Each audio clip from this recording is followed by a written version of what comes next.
Hi, everybody. Today's Wednesday, January 15th, and our friend Professor Marandi is back with us. Welcome back, Professor. Thank you very much for having me, Nima. Always a pleasure. Let's get started, Professor, with what's going on in Qatar between Hamas and Israel. Are you optimistic about what's going on?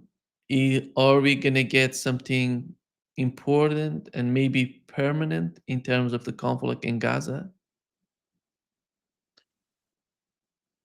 It's hard to say. We should be optimistic, but the Israeli regime, since it's Biden, since it's Trump, what can we say?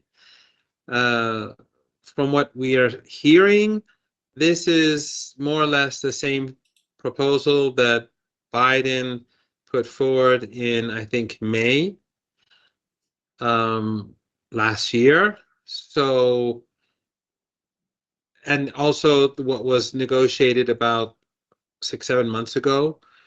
So nothing has changed since May last year. Of course, May last year, the Israeli regime rejected it. Hamas and Islamic Jihad and the other allies, they more or less accepted it with certain reservations, but generally we can say they accepted it. So from May till now, we can say that the Israeli regime has achieved nothing. And I think it um, supports the idea that we've been saying all along, many of us, that Netanyahu needs this war to stay in power because he hasn't achieved anything since May, and except for slaughtering women and children, which is fine with him and which is fine with most Israelis, according to their own polls. But in any case, nothing has been achieved. It goes back to what I think I may have said before, and that is that if the Israeli regime, after October the 7th, had carried out their genocide for a shorter period of time, a couple of months, 2, 3, 4 months at most, and promoted the lies about beheadings and the lies about rape, they would have been believed, and most people in the West and some people across the world would have been um, fooled by them, misled by them, and then they could have ended the genocide and say we defeated Hamas, we punished them, and we're done. And would have been, of course, a genocide in it. Of course, it would still have been a genocide, but I think that they would have had some. They would have been successful because the world was still asleep. Most people still didn't really know too much about Palestine. People were still, even though no one believed, very few people trust Western media, but they still believe the old narratives. So I think that the Israeli regime's interests would have been served, not the interest of humanity, but the regime's interests would have been served by such an outcome.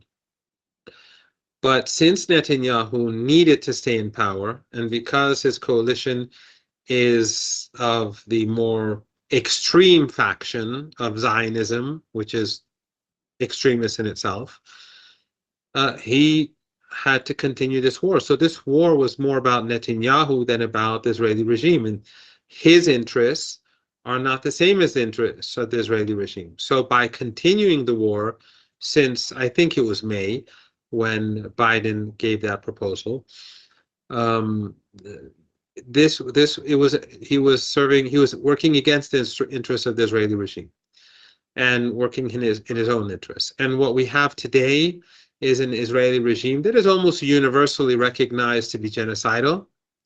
Those who don't recognize it are just closing their eyes. Across the global majority, it is despised. It is seen as an illegitimate regime. It is hated beyond imagination in our part of the world, West Asia, North Africa, people who are following what's going on even more closely because it's in their neighborhood. So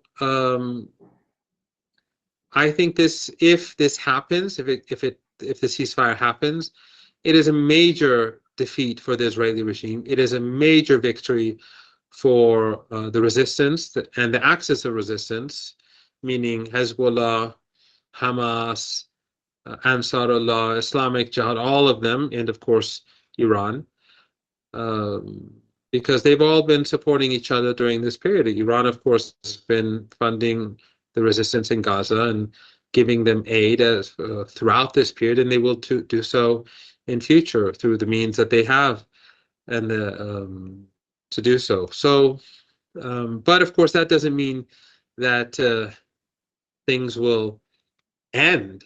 The situation in Gaza will continue to be very difficult. The West Bank, we already see how the Palestinian Authority is, as the Israeli regime's jailer and mercenary organization. It is increasing pressure on Palestinians, and we saw the Israeli regime bomb Jenin, murdering, I think, 5 people, including a child.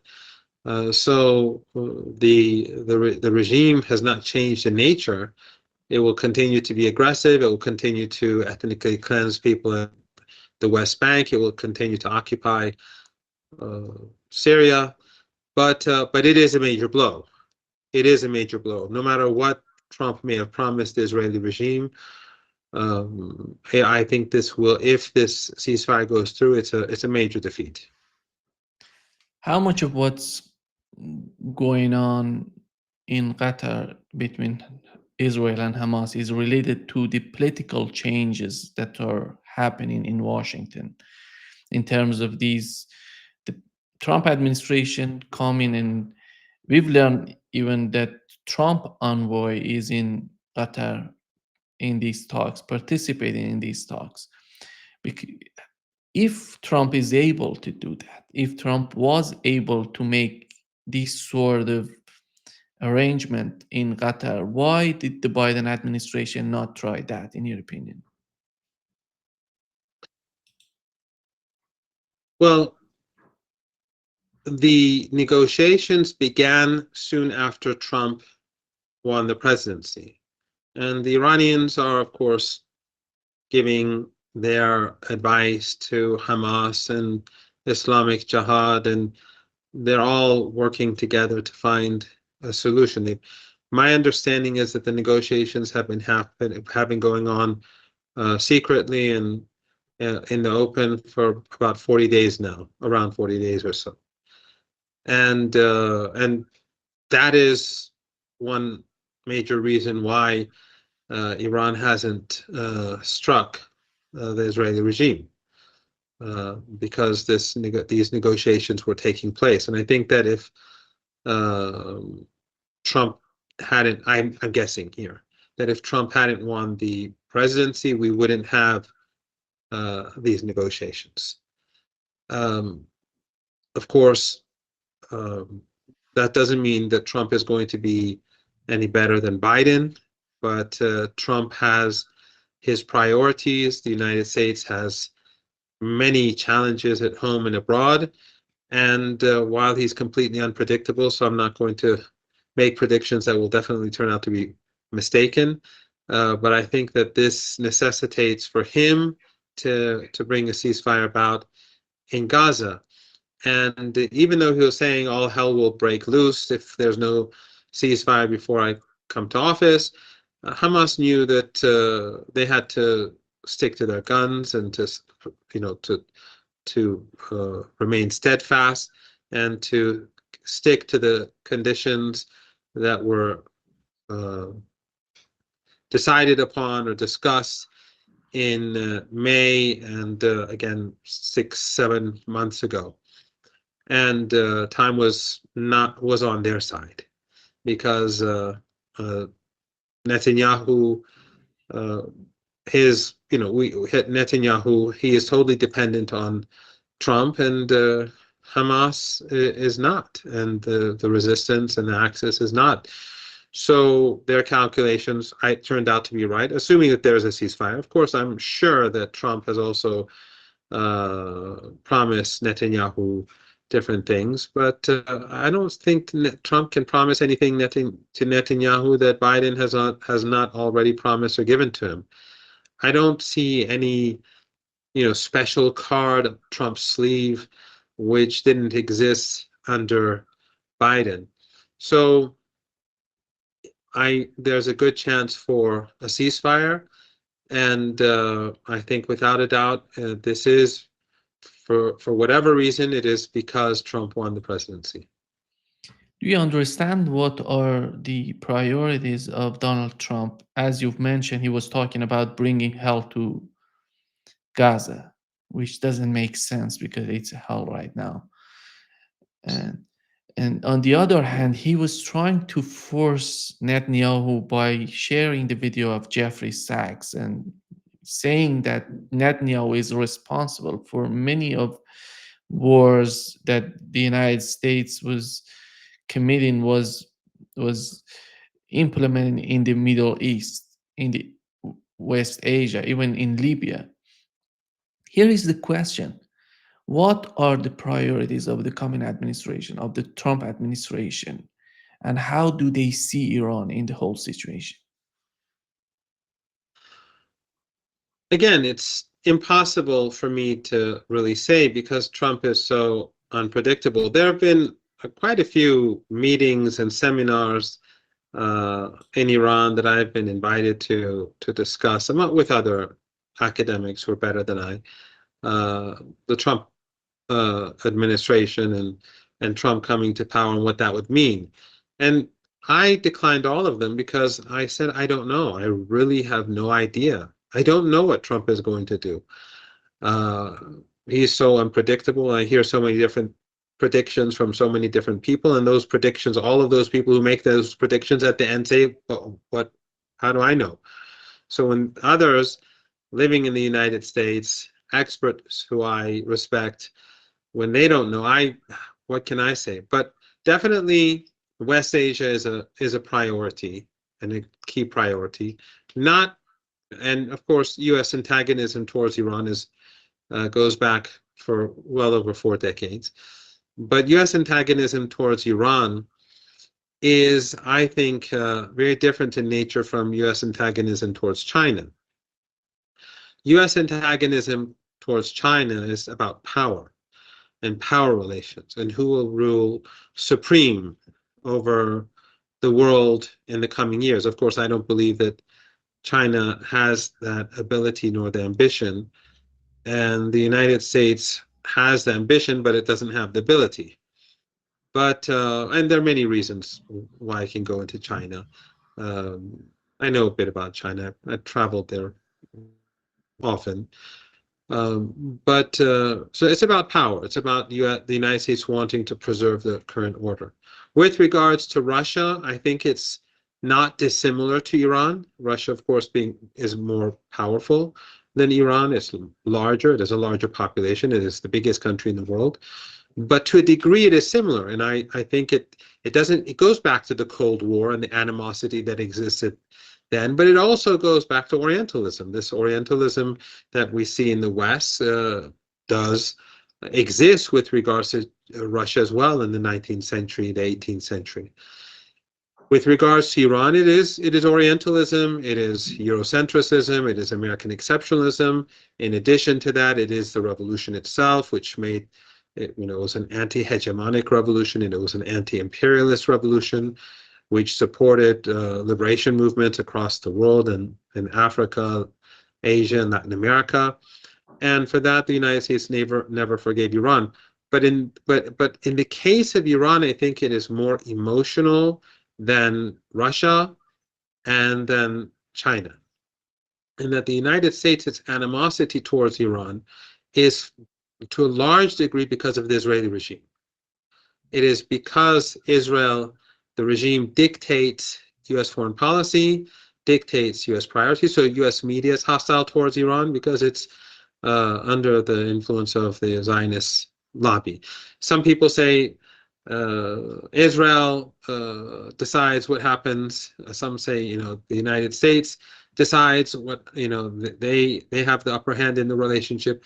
I believe it's both. It's the Zionist lobby, whether the Christian Zionists or Jewish Zionists or secular Zionists. It's Zionism, and which exists both in Palestine and in the United States. But in any case, I think it's more emotional than anything else. Otherwise, the relationship between the United States and the Islamic Republic of Iran could be would be much better today if it wasn't for the Israeli regime.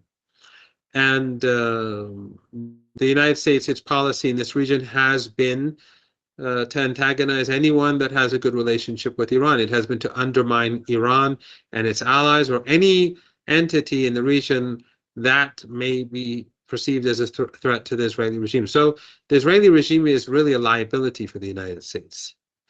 The Israeli regime harms the United States.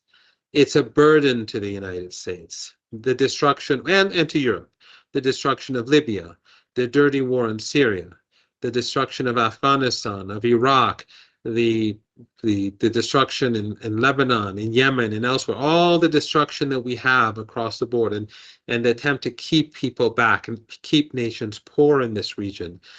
All of this has to do with the interests of the Zionist regime. And if West Asia was different from what it is today, you would not see this millions of refugees in Europe.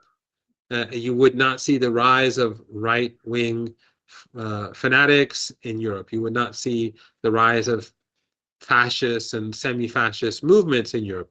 So none of this is in the interests of the West. And you would see stronger economies. You would see much more trade between Europe and the region. That would obviously be in the interests of the United States and Europe. But the regime in Tel Aviv demands it to be the complete opposite, and that's why we have the situation that we do today. Do you think that the Zionism is in contradiction to what Donald Trump says about the United States, making the United States great again? As you mentioned, at least in the West Asia, the region that you know better than everybody, than me, than all of us in this talk. But do you think how Donald Trump would make America great again in the West Asia? Is that going to be supporting Israel? Or is that going to be some sort of strategic move and changes that can make America a partner for these countries, these huge countries in the Middle East, in the West Asia, which want to cooperate with the United States, which want to have common ground with the United States? Well, I don't believe I know more than you or others with regards to this region, but obviously if he was pursuing, if he wanted to make America great again, as he calls it, then he would not be supporting anything that the Israeli regime does in this region. He would be opposed to all of the current policies that are being pursued by the United States. But I don't think that's ever going to happen. All we can, at most, what we can expect is him to be more cautious because the United States is in such a difficult situation because of the divisions at home, the critical state of the U.S. economy, which is predicted to get much worse. And it could get even Musk himself and Trump have been talking about a catastrophe that could happen, and Musk is talking about bankruptcy of the U.S. government. So he has these problems at home, a deeply divided country. Of course, we see what's going on in California, which is not going to help. And then the United States has its top priority, which is China, and then Russia and Ukraine and Iran, and of course, BRICS as a whole, the whole move away from the West and the global majority moving closer to each other to increase their cooperation with one another. Of course, I don't mean BRICS, as an, by itself, but I mean this whole movement away from the West, and BRICS being perhaps the best example of that. So I think he has a lot of difficulties awaiting him, and I think what he's saying about taking new territories and the Panama Canal and Canada as well. All of that, I think, is a sign of the difficulties that he faces and his attempt to consolidate U.S. power but also an attempt to perhaps distract attention, perhaps, perhaps to distract attention from some retreats that he may lead in the coming months, for example, in Ukraine. Uh, so he has a lot on his plate, and Iran is because some people would say, well, if the United States wanted to attack Iran, if the United States wanted to attack Iran, it would have to mobilize everything that it has. And remember, in 1990, 1991, when Saddam invaded Kuwait, U.S. former ally, where the West gave him who the West gave chemical weapons to use against his own people and Iranians, they turned against him when he went into Kuwait. They mobilized everything, and that was at a time when the Soviet Union was collapsing, and the United States and China was not a powerhouse at all. The United States was at the height of its power, and the countries in the Persian Gulf, they gave their wealth, and then there was a huge coalition against Saddam Hussein, and it was a very expensive war to expel Saddam out of Kuwait. Iran is much stronger than Iraq under Saddam Hussein. Iran today, much stronger. Iran has prepared itself for conflict with the United States for 2-3 decades now. It has allies across the region, and and you have rival powers today that didn't exist back then. Russia is a rising power once again, China, of course, and in countries across the global majority. And the United States just doesn't have that wealth. And if the United States wants to focus on Iran, then China will leap ahead and Russia will leap ahead. It's not as if the United States can just take things away from everywhere else, spend tens of trillions of dollars and get away with it. So I don't see Trump being able to confront Iran and win. He may intensify sanctions, but it's going to be more difficult for him to do what he did 7-8 years ago, because Iran has learned to deal with sanctions. Its relationship with Russia has evolved. Russia is sanctioned, Iran is sanctioned, so there's no fear on that front. And Iran's relationship with China has evolved, and other countries. So it's going to be more difficult for him to, and the maximum sanctions against Iran were never removed by Biden. That's one of the myths that we're hearing. Some people in the United States speak as if Biden removed the sanctions and now Trump wants to reimpose the sanctions. In fact, the recent sanctions against Russia imposed by Biden, they make it more difficult to work against Iran, because by sanctioning the Russian oil and gas industry, it makes it the need for Iranian oil and gas by countries is even more important than before, because we already see how oil gases have risen. So it's a different world that we live in. That's the point that I'm making. And this is not the world that Trump was involved with 8 years ago or 4 years ago. It's a very different world. And therefore, Iran is definitely a priority. West Asia is definitely a priority. But the circumstances are very different. And if Trump wants to also be able to better deal with China, he is obviously not going to be able to waste too many resources elsewhere. It doesn't seem that Donald Trump wants a war with Iran, because he knows how devastating that would be, not just for Iran and the United States, but for the whole world. It's impossible to go to war with Iran.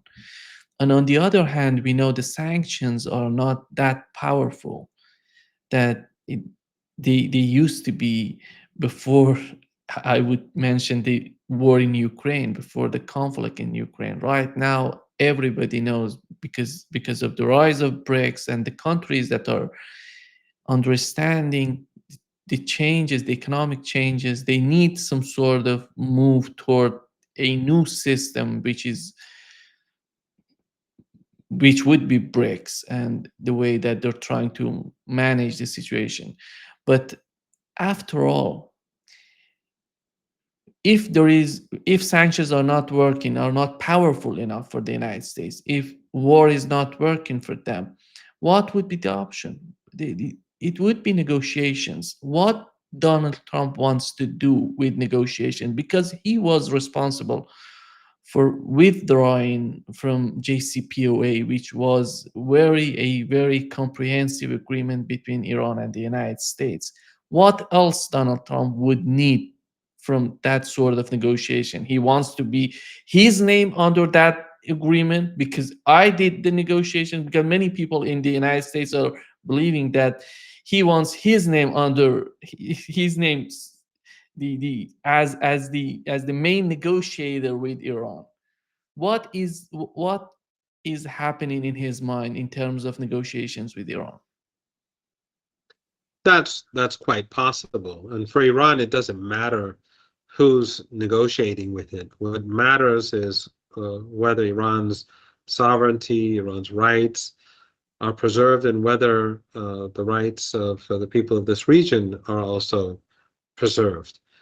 Uh, some say that Iran, because of the murder, the martyrdom of General Soleimani, Iran cannot negotiate with the Trump regime. That's, I believe, nonsense. Iran, after the war with Saddam Hussein, renegotiated with Saddam Hussein until he was removed from power.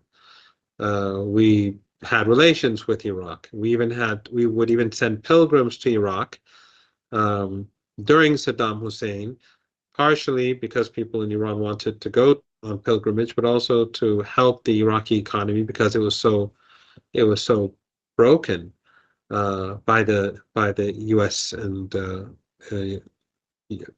Western imposed sanctions.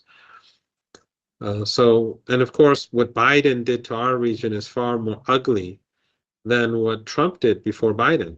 Biden led this Holocaust and the genocidal attacks in Lebanon and the victory of ISIS and Al Qaeda in Syria, which is being rebranded as some sort of freedom force that wants democracy and so on by Western media.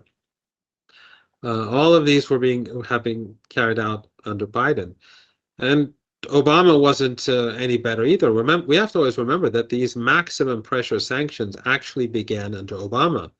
Trump's criticism of Obama was that, why did you do the deal?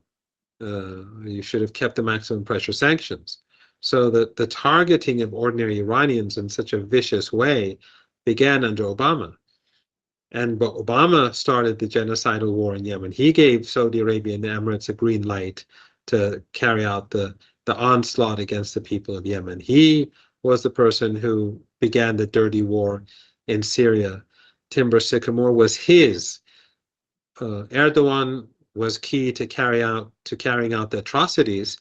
Abdullah, also Abdullah of Jordan and regimes in the Persian Gulf region, but it was Obama that led this operation. The destruction of Libya, which today the country is still a mess. These were all done by Obama. So it's not as if Trump is some extraordinarily evil person that Iran cannot deal with for some reason, but somehow Biden and Obama were different. For Iran, as I said, the main issue is Iranian sovereignty, but the circumstances, as you rightly pointed out, are very different. The war in Ukraine has changed the world. Many things have changed, but the war in Ukraine, I think, was a major catalyst for change. And it enhanced Iran's role regionally and globally, and Iran's allies as well, regionally. But also, I think, in addition to that, the United States is in a much weaker position. So, and the experience of Iran during the nuclear deal was also important. The Iranians saw that the deal was flawed, was deeply flawed, and that the United States under Obama was cheating, and that the Iranians were abiding by their commitments.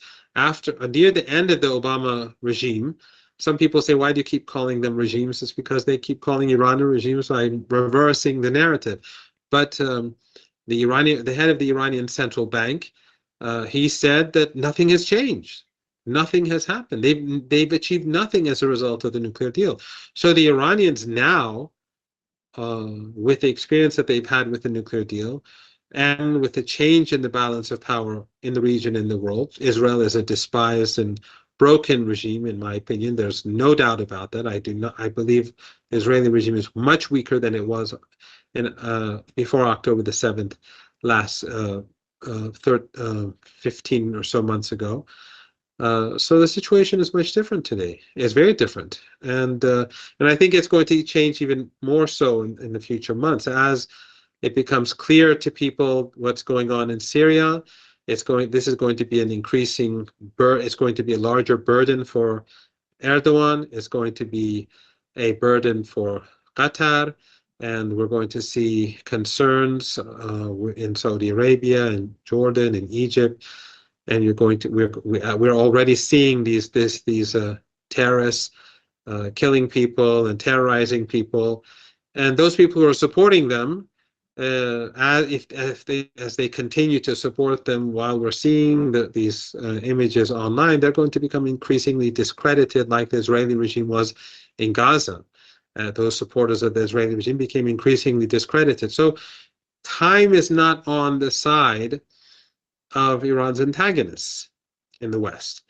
And so it's going to, I think, Trump will have to negotiate very differently when it comes to Iran. Even if he, as you pointed out, even if he imposes more sanctions, I doubt that he's going to have anything nearly as it will be anything nearly as successful as it was 7 years ago.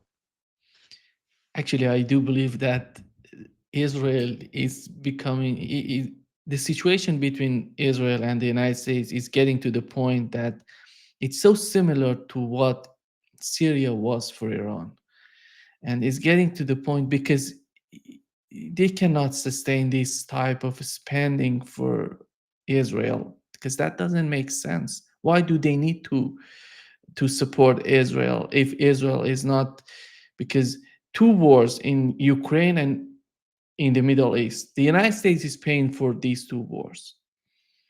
And if the United States stop supporting Israel and putting some sort of pressure on Netanyahu, we may can achieve some sort of peace agreement in the Middle East. Is that possible with the situation in Syria, or the situation in Syria is making the whole equation much more difficult?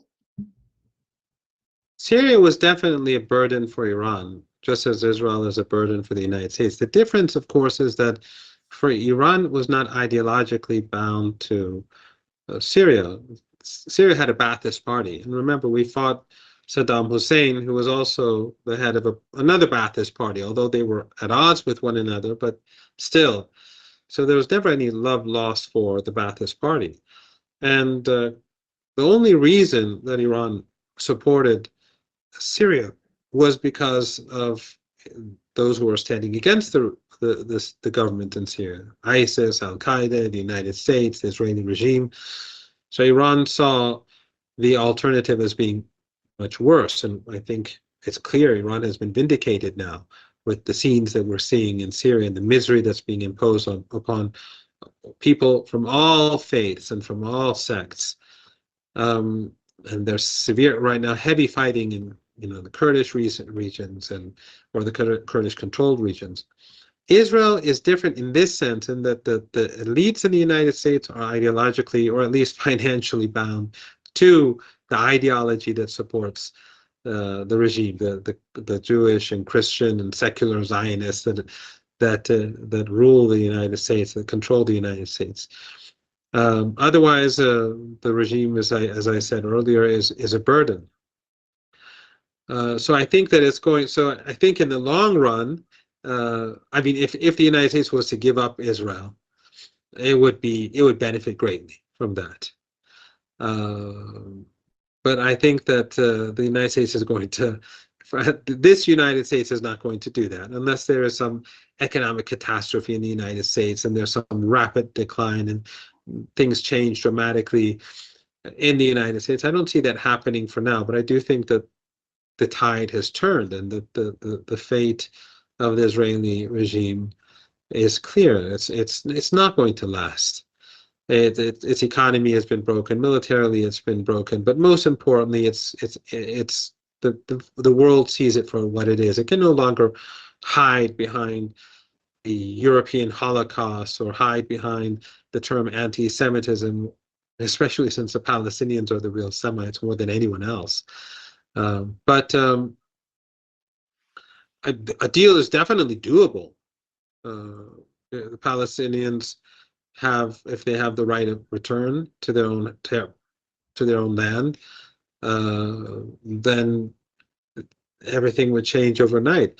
But we're not going to see that. However, at least not for now, there's no sign of that. However, what I do think is happening is that the Israeli regime is facing, as it has become delegitimized abroad, it is facing internal, the internal divisions are becoming increasingly dangerous. And even this ceasefire that's being discussed is showing the hatred and animosity that exists within the different factions of Zionism in Palestine. So it's, again, for me, it's impossible to envisage how things will play out.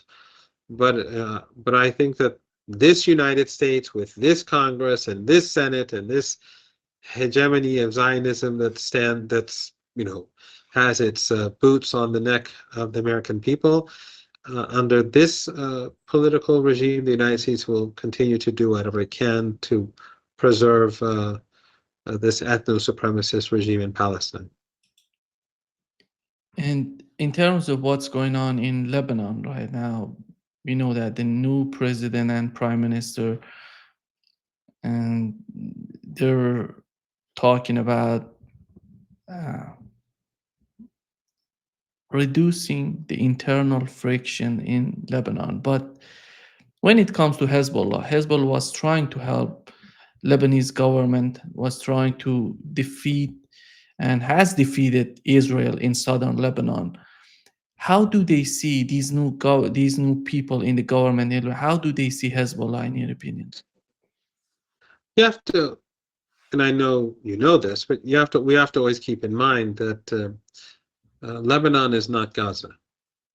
In Gaza, Hamas is in charge, and the second most powerful group, Islamic Jihad, will always support Hamas. And the smaller groups, too, are with Hamas. In Lebanon, Hezbollah has many enemies. All of the Western embassies in Beirut are enemies of the resistance. They are in bed with the genocide. They are supporting the genocide. Every single Western diplomat there, their responsibility is to help Israel and to undermine Lebanon. The same is true with all the Western-funded NGOs, and there are many NGOs in this small country with a lot of money. And then you have the fascists and the fanatics like Sami Jaja, among others, who are killers, who've been a part of the dirty war, who collaborated with the Israeli regime, who've carried out huge massacres like the one in Sabra and Shatila in 1982, where 3,500 Palestinians and Shia Muslims were slaughtered by these people under the supervision of the Israelis. So Hezbollah has many enemies, and of course the United States and its regional allies now are collaborating together against the resistance. However, I think that the victory in Gaza, if there is a ceasefire, will strengthen Hezbollah's hand significantly, because all these people who are trying to knife Hezbollah in the back, they are being seen as standing against the Palestinian cause. Even some of them who pretend that they do support the Palestinian cause. So Hezbollah has been making the sacrifices. And as I said a few times before, the sacrifices that Hezbollah has been making are unique, because the Palestinian people were fighting for their own survival.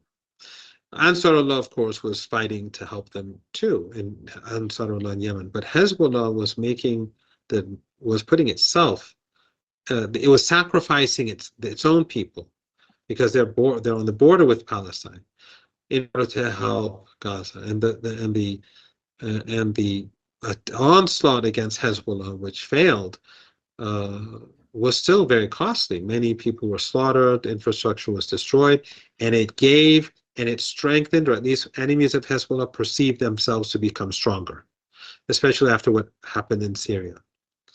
But the victory in hopefully the victory in Gaza, because a defeat for for Netanyahu is a victory for Gaza, regardless of the genocide. A genocide is not a victory, just like the genocidal attacks in Lebanon are not a victory. So that will enhance Hezbollah's position. Secondly, the future of Syria, and I've spoken to someone just the day before yesterday who knows Syria very well, very well. And he was saying that Al-Qaeda and Jolani, they are making they're making a lot of wrong decisions. The economic situation is horrible. The extremists are harassing and killing and brutalizing minorities. Things are getting worse in Syria. So if Jolani and his thugs, if they fail, and they will, I believe, then a new force will emerge, hopefully, in Syria, which is neither the Ba'ath Party, which has internal, which will hopefully have more internal support, and it will be an authentic force. This could happen. I'm not saying it will, but I think the fall of Jolani, and we are seeing, I'm not saying it's going to happen next month or in 3 months or in 6 months, but the weakening of Jolani strengthens Hezbollah. In addition to that, I believe that some of those regional countries that are now collaborating with Americans in Lebanon, they will be needing Hezbollah increasingly in the future. They will increasingly be needing Iran in the future because they are also under threat of these extremist groups in Syria. We already see statements being made against the Egyptian government. Now, regardless of what we think about the Sisi government, because Sisi, Erdogan, Abdullah, Mohammad bin Zayed, all of them betrayed the Palestinian cause. They've all been collaborating with Netanyahu during the last 15, 16 months. However, having Al-Qaeda undermine Egypt, like what we've seen in Syria, is catastrophic. That would be a worst case scenario, where then the Israeli regime would try to destroy the infrastructure that Egypt has and so on. So Egypt has to remain strong and stable. Now, we may not like the government, or you may like the government, but Egypt has to be strong. So I think many of these governments that are fearful of Al-Qaeda, they will gradually be rethinking their policy towards Iran, and that would mean that they have to rethink their policy towards Hezbollah. And so those people who are antagonizing Hezbollah in Lebanon today, they should be watching events in Damascus and in capitals across the region and be more cautious about their behavior, because in time Hezbollah will assert itself as the most important force in Lebanon, and it will, without a doubt, it will continue to be the key protector of Lebanon against the enemies of Lebanon. How much of the differences that we are witnessing between Israel and Turkey, between Israel and Egypt, are fundamental and serious in your opinion? They're always different. There will always be differences. But Nima, for me, the litmus test was the genocide in Gaza. You cannot do trade and business with the Israeli regime and be sincere. I mean, Erdogan helped create ISIS. We remember what ISIS did: burn people alive, drown them in cages, cut people's heads off. There's an old clip of some young little boy who cut off the head of a soldier. He is now in Damascus. He is one of these thugs who's governing Damascus. That was ISIS. Erdogan obviously never cared about human rights in Syria. Otherwise, he wouldn't have been supporting ISIS and Al-Qaeda. Sisi, he too has been collaborating. These others have all been collaborating. As the genocide in Gaza was taking place, any decent leader would have cut off all ties, not just business ties, not just oil trade, but they would have cut off diplomatic ties completely with the Israeli regime. And Turkey the government in Turkey would have forced Aliyev and Baku to do the same. He is also a collaborator. The Baku regime is also a collaborator with the Israeli regime, with no doubt. They're all a part of this genocide. And this is something that history will remember. So if someone really thinks that Turkey is going to do something against Turkey under Erdogan and under the people surrounding Erdogan is going to really do anything substantial against the Israeli regime, I think they're just delusional. If Erdogan had the best opportunities to hurt the regime during these 15 months and he refrained from doing so, and we also have to remember that he's very vulnerable to the United States. When he got into problem, he faced difficulty with Trump. Trump threatened sanctions, imposed a couple of token sanctions, and the stock market and the lira, everything went bad, and he immediately handed over that pastor to the Americans, even though he was convicted and sent to jail, I think, that very same day. So I don't see any serious conflict between Erdogan and Netanyahu. And Al-Qaeda and Jolani and Erdogan have done nothing about the fact that the Israeli regime has taken 40% of Syria's water resources over the past few weeks. And the key territories to the south and to the west of Damascus alongside the Lebanese borders, these are the most important parts of Syria. These are the most strategic parts of Syria that are now under occupation, much more important than all the desert territory that the Americans and their Kurdish proxies or Jolani has. It's among the the most important part of Syria, and Damascus, in order to survive, needs that water. And in order to protect itself, it needs those heights. But Erdogan has done nothing, said nothing, done nothing, nor has Jolani. And if they say they are weak, that's nonsense. Hezbollah in 1982 was created as a result of the Israeli occupation of Lebanon. They were created to push back the regime. They were a small group, but they began resistance, and gradually, in the year 2000, after 18 years of occupation, they kicked them out of the country. So Hezbollah back then was not like Hezbollah now. They were just a bunch of young men with light arms. So if Jolani and Al-Qaeda were serious about pushing back the Israeli regime, Iran would have supported them. Hezbollah would have supported them.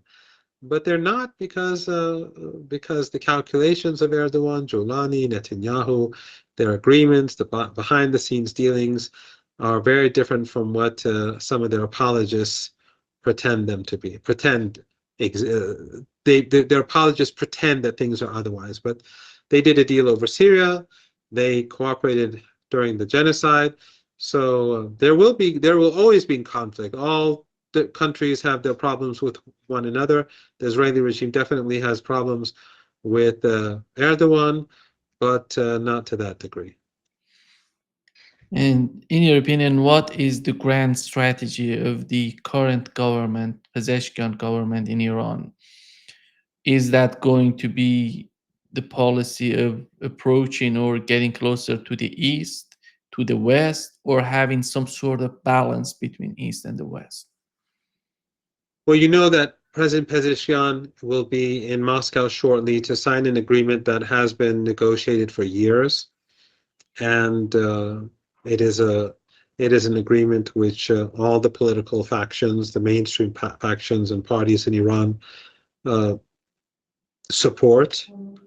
The very pro-Western liberals in Iran, and those Iranians who are funded by the West and Persian media and in Europe, VOA, Israeli media, Iran International, BBC Persian, they will all be hostile, but everyone here agrees that this is an important agreement. Russia and Iran have moved closer towards each other since the collapse of the Soviet Union, and both are sanctioned, so neither are fearful of cooperating with one another.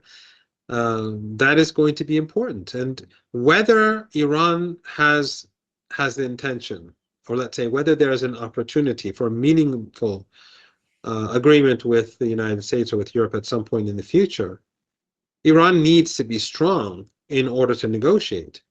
So whether Iran, as you put it, moves to the east or towards BRICS or towards the global majority, simply because it wants to move away from the West, or whether at some point it wants to have a meaningful and just agreement with the West, they still have to move towards the East or the global majority or the global South, because they have to have a strong hand at the negotiating table. So I think this is a very smart move. Iran improving relations with China, with everyone, all BRICS countries, Shanghai Cooperation Organization countries, regional countries. This is a policy to weaken the hold, or to weaken U.S. sanctions, to weaken Western ability to hurt Iran. And if Iran is successful, and I think it has been successful to a degree, then if they're going to negotiate over any issue, such as Iran's nuclear program, then Iran is going to get better terms if there is an agreement. So I fully support this sort of policy, and then the improving relations with countries across the global South, and BRICS in particular. And that, of course, BRICS was an achievement of President Raisi. His behind the scenes negotiations were very important. His discussions with, well, I'm not privy to everything, these are not secret anymore, but his negotiations with Prime Minister Modi were very important. The support of the discussions that apparently the president of Venezuela and I think maybe Cuba had with the president of Brazil were important, although relations between Venezuela and Brazil are now a bit different. Hopefully they'll improve, but still the Iranians spoke to their allies in Latin America to push for this. In any case, that was an achievement of President Raisi. It will be part of his legacy, but I think this is it's very important. Will we be able to reach an agreement with the United States over the nuclear program? That's remains to be seen. But it's not going to be like 2015. But Iran's support for the resistance, that is something that will continue regardless. Thank you so much, Professor Marandi, for being with us today. Great pleasure as Thank you. always. Thank you very much for having me.